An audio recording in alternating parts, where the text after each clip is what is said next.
3 facts about 3 different countries in the world. After graduating from your post-secondary education, usually around the age of 18, all males will be conscripted into 2 years of military service.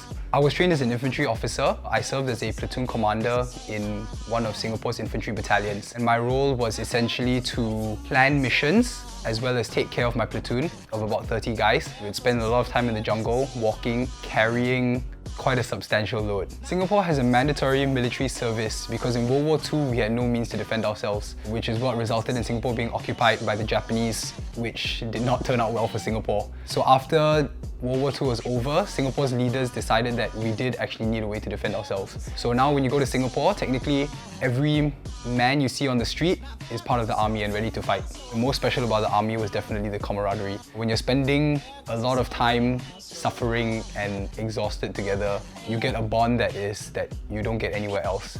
Singapore is a very safe country. We are very fortunate in that aspect.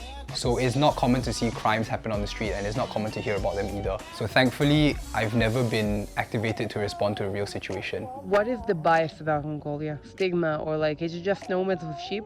Yes, like on the internet, when I tell people I'm from Mongolia, it's like clearly they're imagining, I'm sitting in a yurt wearing the Mongolian traditional dress thing, but it's really not quite like that. Do you have a mall with Zara, H&M, or Apple? I'm not sure if there are any official Apple stores or official big name brand stores. Lots of people from Mongolia attend schools in Canada or the US? As far as I know, no. I study computer science and statistics. Is it a poor country? Developing country. I guess your average Mongolian is poor by Western standards. Chinese people can only have one nationality. If you have Chinese passport, you cannot own passport from